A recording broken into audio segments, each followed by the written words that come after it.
On April 28, 1943,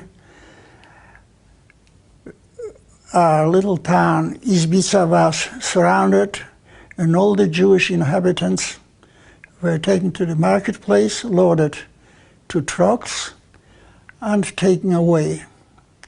From the beginning, we did know that the trucks are going to Sobibor, but still we hope maybe to our concentration camps. A lot of people know about concentration camps, but besides the concentration camp, where people died of hunger, of beatings, there were special death factories, extermination camps, which existed under a code name Operation Reinhardt. In a death camp, you had no choice. You were there to die. When a transport arrived, 1,000, 2,000 people, the train was pushed into the camp. Half an hour later, it go out empty, and the people already were in the gas chambers without any selections. I arrived with my family, my brother, my mother, my father, there the 28th of April. And in that time, they did need some people. The Soviet was expanding, and they took out 40 people from my transport, and they took out me too. The rest, my family and another 200 Jews were taken immediately to the gas chamber and killed. I was working there until we revolted and we escaped, the prisoners. A lot of people say it's impossible to kill so many people, 6 million, in such a short time. Because the death camps existed up to 18 months. So I will explain how it was possible, how very efficient the death machine did work.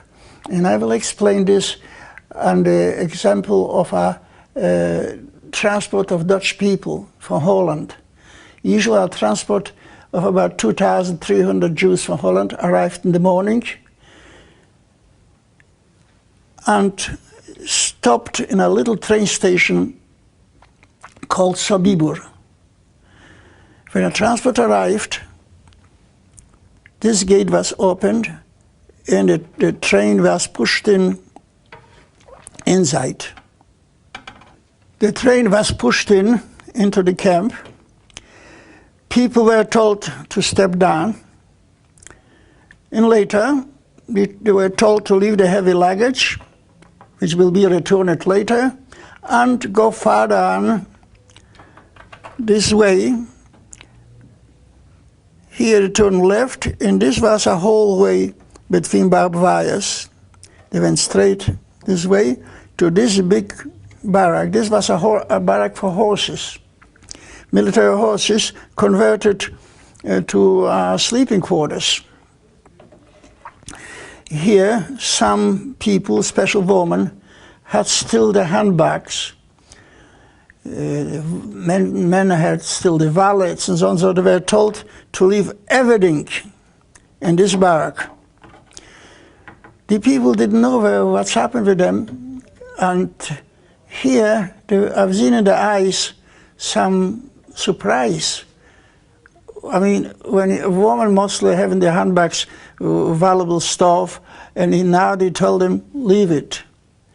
I've seen in the eyes some kind of worry, but nevertheless, they left their handbags and went straight out from this barrack to this yard. They went to the yard, and while they were in the yard, a Nazi in a white uniform, pretending to be a doctor, stood in this balcony and had a short talk. He nicely, quietly apologized for the 3-day trip from Holland. What is it now? You're in a nice place, because Sobibor otherwise was like a nice village. And he said, here you will spend the rest of your time till the end of the war. But now, because of sanitary reasons, you must have a shower. And after the shower, you will go to your quarters. And many people, not knowing what's happened, believing in what the Nazis said, Club Bravo, and undressed themselves. And while they were undressing themselves, here the handbags were taken out to the two barracks where we prisoners were sorting. We take a handbag, we turn it over, everything went down on the tables. We had low tables, and we sorted lipstick to lipstick, money to money, papers, documents we threw out in a big blanket, and later was taken to this place where it was burnt. So the people undressed themselves under the canopy. So if it's raining, the clothing shouldn't be wet. And they went straight to this alley. Here was a guard who asked to leave, if he did notice a gold ring or whatever, or earrings, to leave the valuables here. And the people went straight over there. After the polite speech of the Nazi, pretending to be a doctor, they undressed themselves nicely, and being nude, they went along this hallway, which the German called Himmelfahrtstraße, which meant the road to heaven. The woman went here to this barrack, and here the hair were shown. When it was transport from Holland or from Czechoslovakia outside from Poland, because the Polish Jews, they did know at that time that Sobibor was a death camp. But the Dutch people, the Czechoslovakian people, the German people, they didn't know. When they were in the gas chambers, I'm sure they didn't know that they will die in minutes. Anyway, the woman did go in here, and over there were some prisoners with scissors, and we cut the hair. The Polish people, they didn't know what's happened, that they will go to die now, they usually used to ask, as far as I remember, how long does it take? Does it hurt? When the people from abroad, from other countries, not from Poland, they didn't know, and they just remember young girls asking, oh, please don't cut so low, cut a little bit longer. There, what it was, how they will look like. When the hair were shown, the one without the hair went to this, back to this alley, here to the gas chambers. Here, they filled in the gas chambers this way, and I wasn't allowed to go farther, only to these doors leading to the gas chambers. But I could hear the screams. First I heard the engine working, engine from an old tank, as I find out later, who simple the fumes, the exhaust fumes, were directed to the gas chambers, and they were killed through the carbon monoxide. The scream was loud for about 10 minutes, and later quieter, until it was completely quiet. People were dead, and they were taken out through the doors and taken here and cremated. Now, so this was routine. It didn't take long, except how long the gassing took. Now, here were a lot of clothing. And we didn't need to clean it up fast, because another train was waiting in the train station. So we took this, the clothing, and took it to the barracks. Here were tables where we threw the clothing, and people were standing here sorting already. Pants to pants, jackets to jackets, shoes to shoes. And here the same thing, there were 2 sorting bags. Here all the clothing, while the people were still alive, walking here to the gas chambers, the clothing was already sorted here, and packed. A dozen pieces in one package, we tied it with a string and took it here to the storeroom. We workers, there were 600 workers there, and we realized that our end will be the same. That is, a day will come, they will kill us. But it was practically impossible to escape. There were 3 barbed wire fences, 1, 2, 3. There were mines. This was the only camp under the Nazi occupation in Europe which had mines around the perimeter.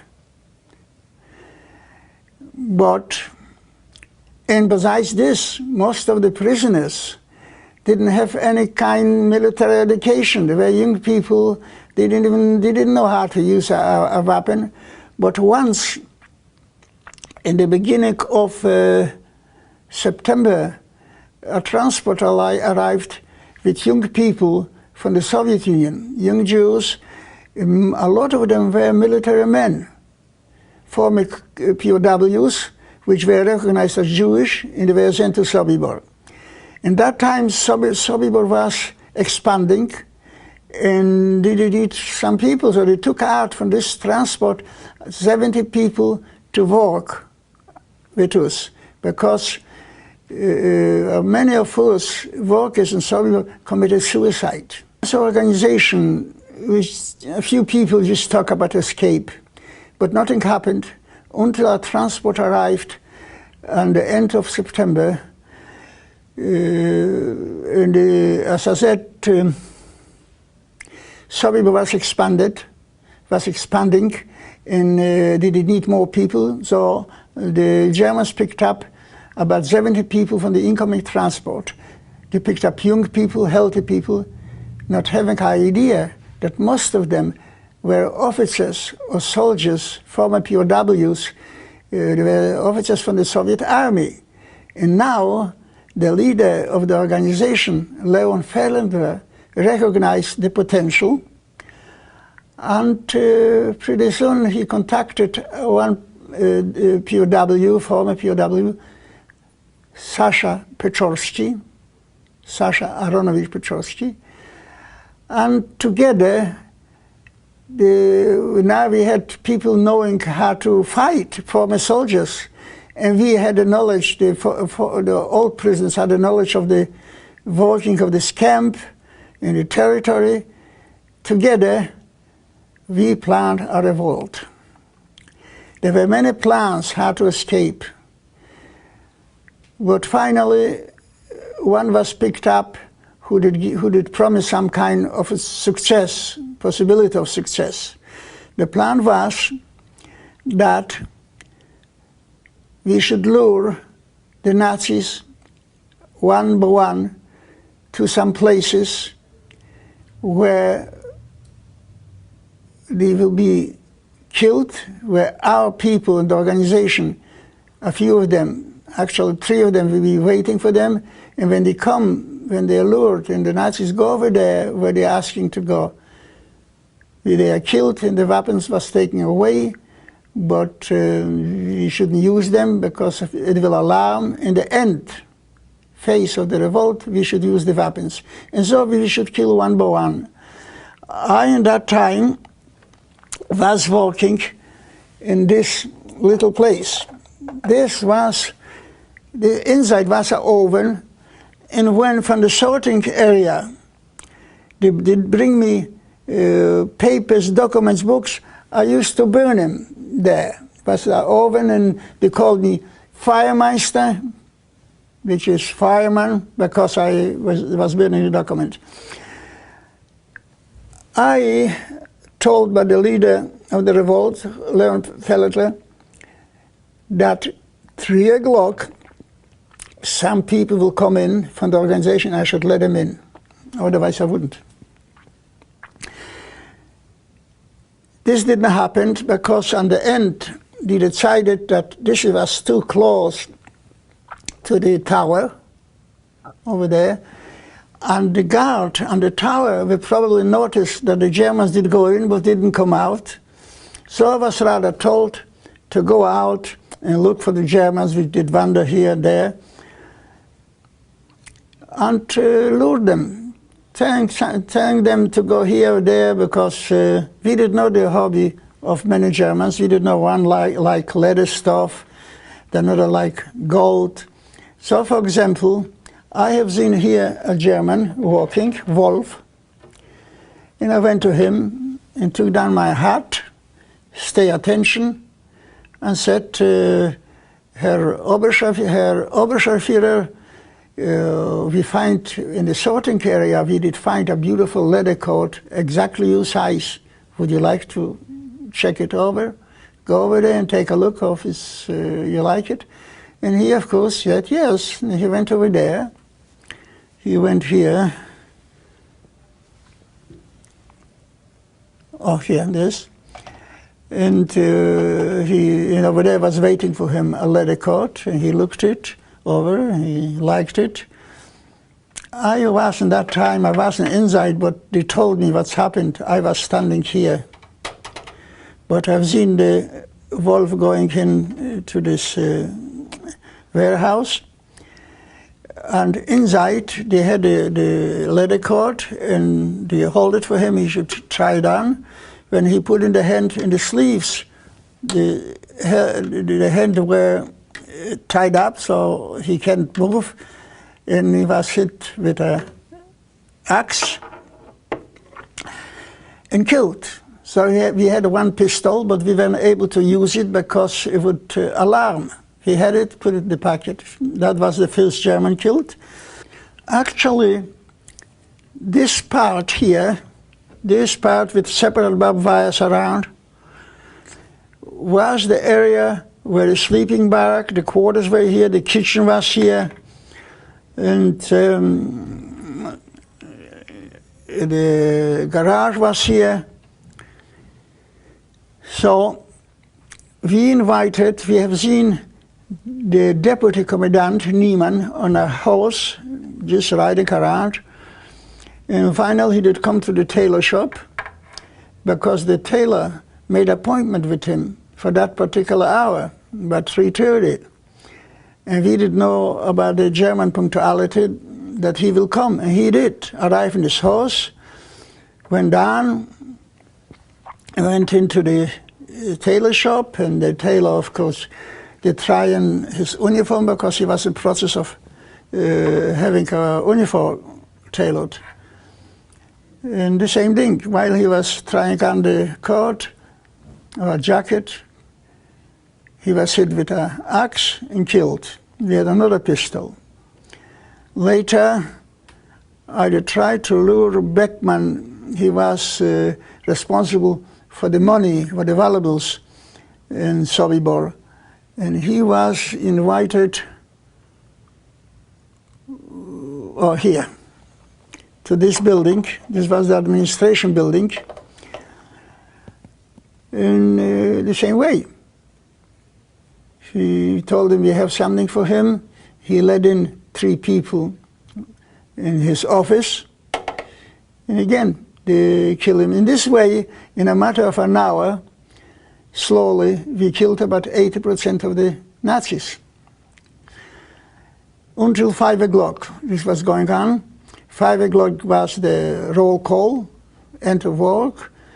And everybody assembled in groups, the people who do the sorting assembled here, 20 of them or so, and people walking in the shoe, stored and walked here, and me too. We get together and walked back,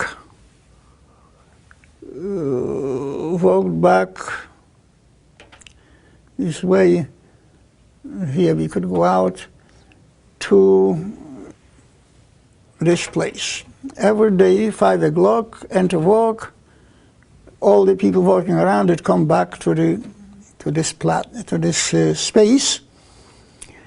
And here I was really shocked and surprised to see how smooth the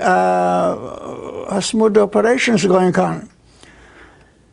Because I remember the gate had opened, and here was a guide, a Wachmann, you call it in German. And we went in, and I was surprised to see in front of, I think this was the kitchen, in front of the kitchen, a line of about 500 people. And I was shocked. I was aware that in minutes from now, something will change. A fury will blow up. We will simply we will revolt, and we'll be dead or alive. And here, such a line for coffee, unbelievable. But one told another one, listen, forget about the coffee. In a few minutes, we are revolting. And I remember also people, especially I remember our old tailor had two daughters there, and he was crying, why do we need it? We could live another 2 weeks, we didn't need this. It was a problem to put everybody together and prepare them. But I've seen some people that driven back to the barracks. They'd come out with some cord, with some jacket, and everybody assembled here in this yard. At a point, Sasha Pechorsky, the leader, jumped on this table and had a short speech. He said, friends, Jews, the moment of revenge did come. We should remember what's happened here, to tell the world, if somebody will survive, his duty is to talk and say what the Nazis, what the Germans have done here. And suddenly somebody from the middle of us started to yell hurrah, and everybody started to yell hurrah. In the beginning I did run through this gate. I did want to go to the main gate because I was aware there's no mines over there where the exit and entrance road was. But being someplace here, I've seen a German, Frenzel, and another one, I forgot his name, shooting with a machine gun, and my friends fall. Here one, another one, and the whistle of the bullets. So I did run back, completely back. And here some way, I can't remember how it was, but I find myself in the hallway, in the corridor for the guards. The guards did walk around here between the third and the second row of barbed wire. They did walk here around the perimeter. I find myself, and so luckily I didn't need to cross 3 lines of barbed wire because I was in the way where the guards were.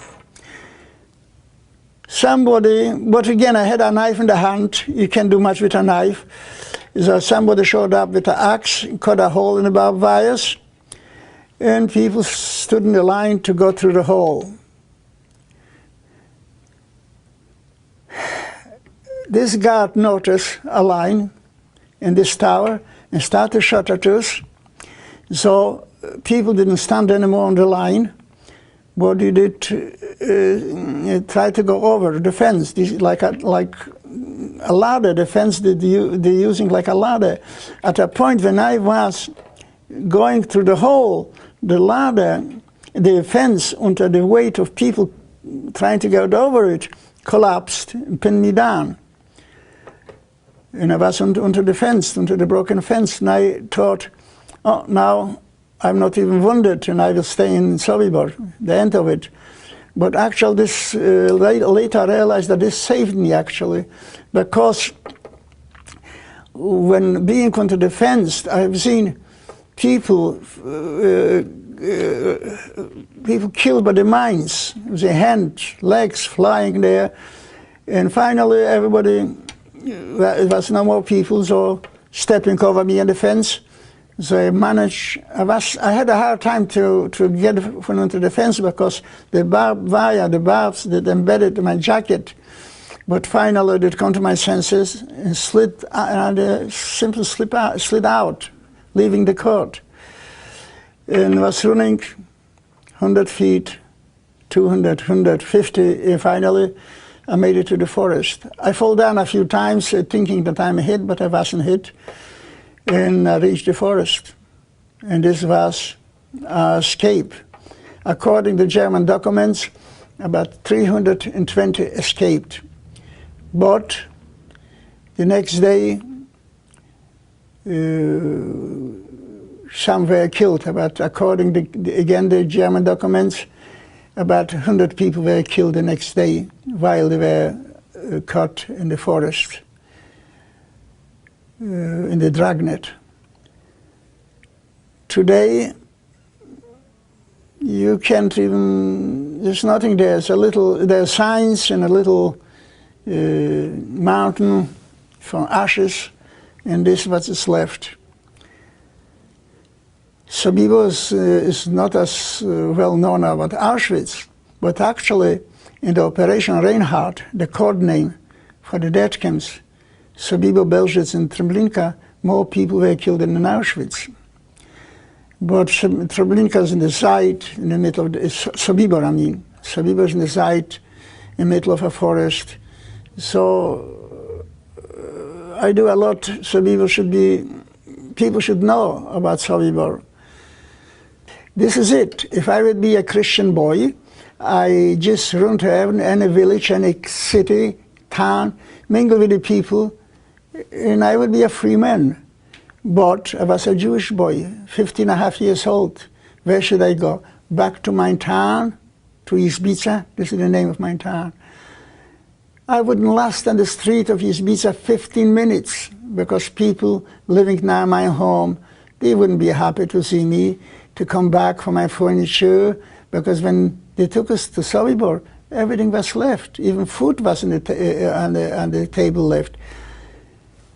And so I wouldn't survive. And as a matter of fact, from the 320 which escaped, now let's say 100 were killed in the dragnet, still would be about 200 people left. Only 52 survived the war.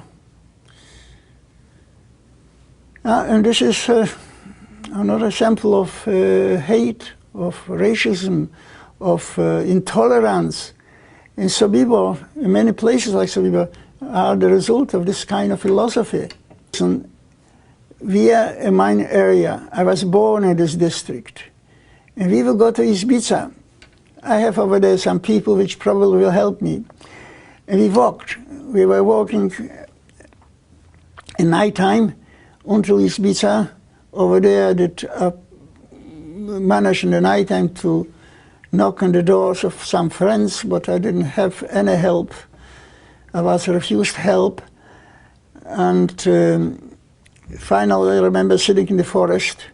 I've seen about maybe 200 yards farther.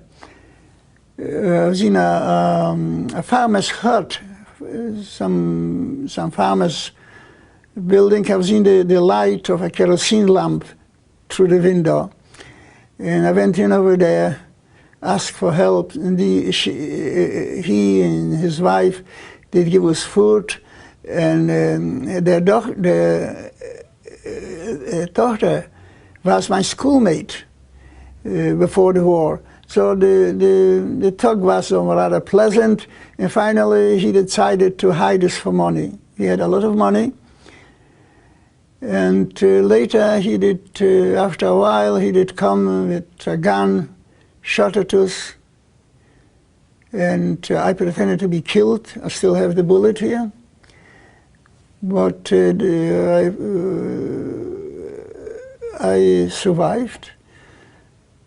And when they took our stuff, which we have hidden in this hiding place, And he said, no, now let go, and we'll put him in the grave tomorrow.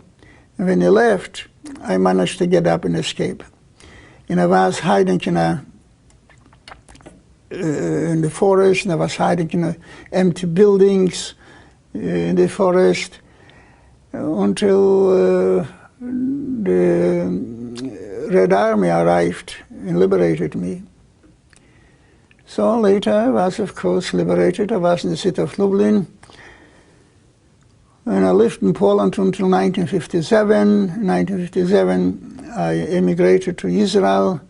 In 1959, I married an American tourist in Israel, and she took me here to America. Here I am, in a free country. The money, while sorting, they have a special blanket. And the money, gold, was thrown there.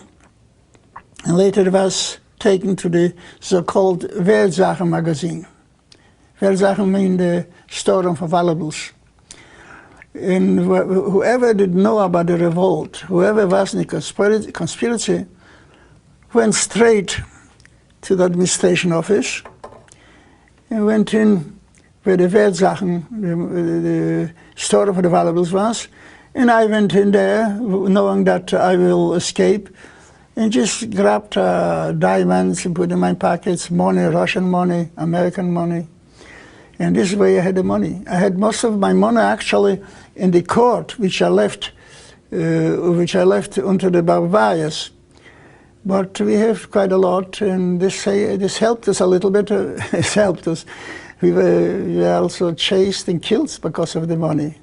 There was immediately a rumor in the area, in the villages. Oh, so we were escapees. They have a lot of money, and everybody to chase us. The police, farmers, and so on. That time was actually, it was lawful to kill a Jew. It was not lawful. It was a crime if you want to help him.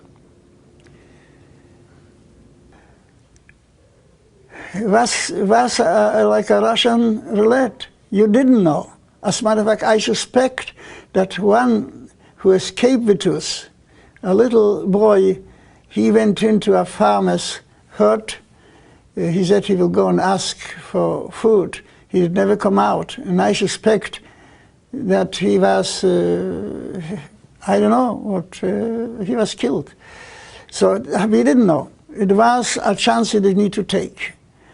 But again, with us, people, when we did arrive to some farmer asking for food, they were a little bit afraid.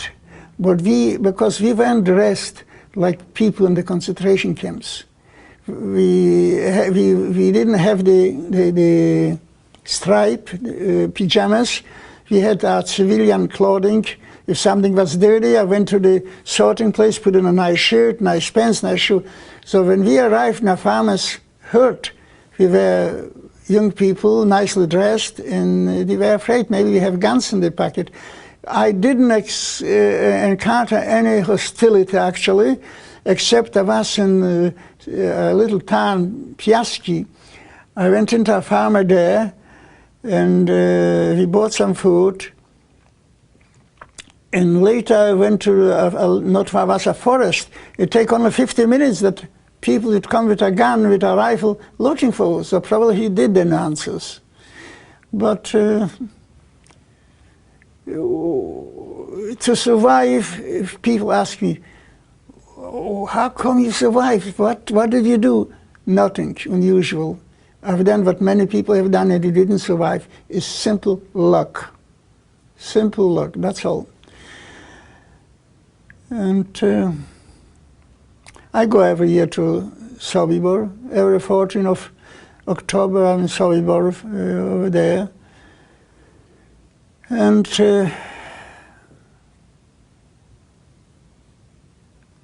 hopefully no, it wouldn't happen again. We escaped October 14, 1943. We planned to escape for October 13th. But on that day, some soldiers from a concentration camp not far from Sobibor was guests, did come as guests to Sobibor, and there were too many of them to start a revolt. So we delayed to the October 14th. And actually, this was the most successful revolt of any Nazi concentration camp or extermination camp. This was an old forest fire tower from before the war. But the Germans did leave it here, and also a guard was here mostly, and it was standing for observation. These were little towers where the guards, one of them is right now in Germany, delivered from America to face persecution in the German court. There's another tower for the guard. It was very well secured. This over there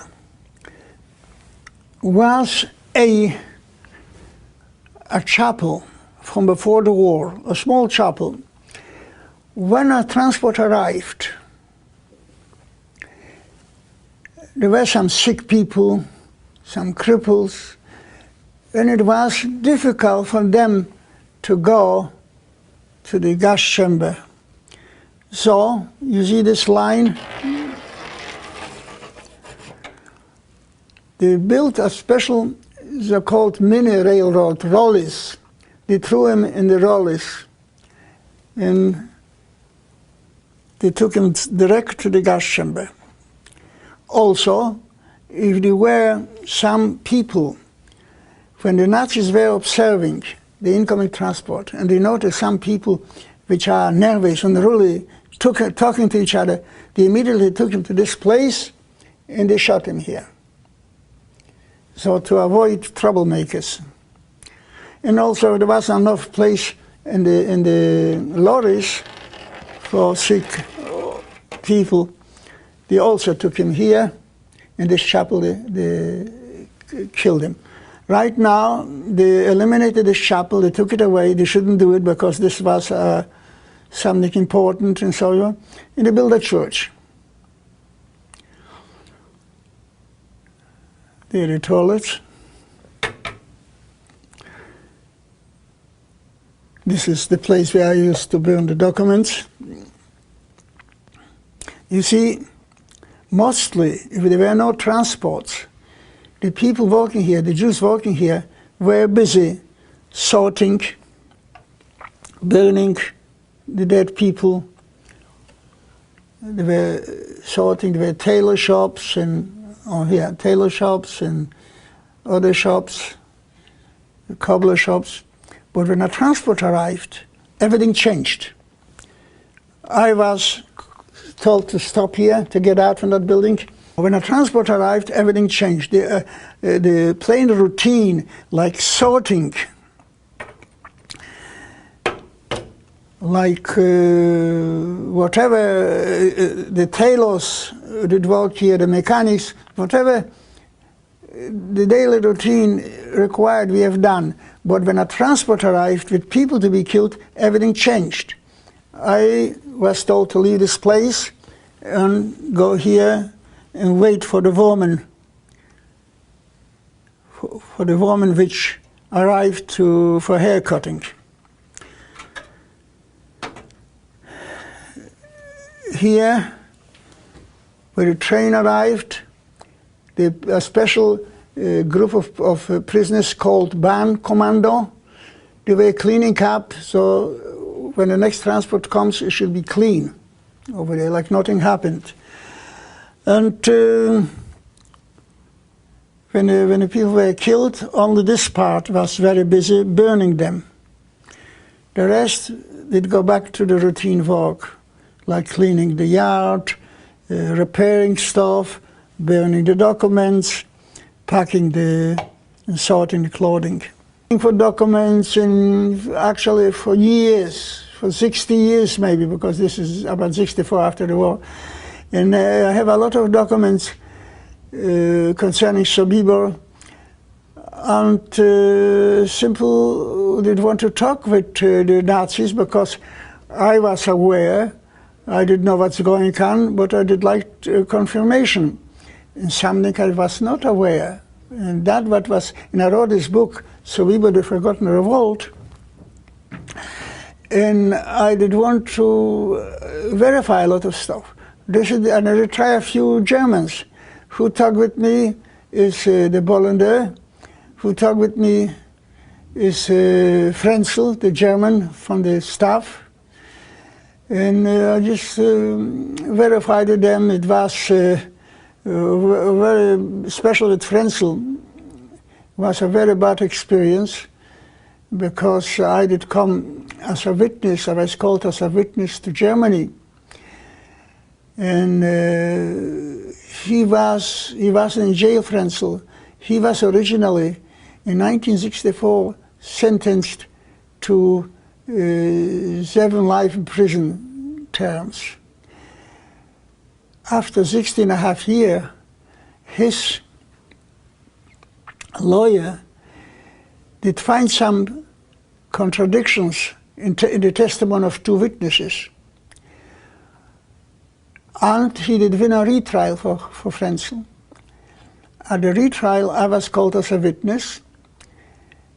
Frenzel did live in Hanover, but for the time of the court proceeding, for Monday, Tuesday, and Wednesday, he did come from Hanover to Hagen, where the court sessions were, and testified. I was called as a witness in 1964, and I did live in a hotel next to him practically.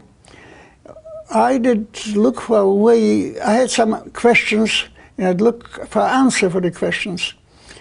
And I did know that Frenzel is not far in another hotel. And I asked a friend of mine, a German, Ginter. I said, Ginter, he has a list of questions. Go to him and ask him for, find out, let him give you an answer. He left. A few minutes later, I have a telephone in my hotel. Told me he wanted to talk to you. I don't know, actually I was shaking, not that I wasn't afraid, but I didn't know what kind of decisions. Should I go to this murder and talk to him? I was aware that my friend will come to me in the States or Israel and tell me, how could you? He's a murderer, that he took you out to work. This is the guy who took me out to work. It's not to save your life, to work for him and later he would kill you. When I was thinking, till now nobody talked in person to the murderers. And I was thinking, should I go or not? But I decided to go. I thought, I don't care if you sentence again or not, I'm going for the sake of the history. And I told Ginter, tell him I'm coming. And he told me where to go, and I agreed to meet him in the lobby. I arrived in the hotel lobby, and there was a table, there was a bottle of beer, I remember, and there was this Frenzel with my friend. And the moment, Frenzel is the name of the assessment. The moment the assessment noticed me, he stood up, clicked his heels like an officer should do, and I asked him the first question, Frenzel, do you remember me? And he did give me an answer which is still I don't understand. He said, no, you was a little boy. So and I remember I was a little boy. And I talked with him for about 4 hours. I've seen him, people ask me, weren't you afraid? Of course I wasn't afraid. He was in jail, I was a free man. But in a way, I do was afraid. Looking at him, looking at people crossing the lobby, he did look like a very normal grandfather. Very nice, very polite. And that's what I was afraid, to say that murderers, sadists, did commit the crimes. No, they were normal people, and I was afraid how very delicate, how very fragile is the crust of our civilization, of our culture, giving the right circumstances, economical, social circumstances, everything could change. And that's what I was afraid and still afraid. Yeah.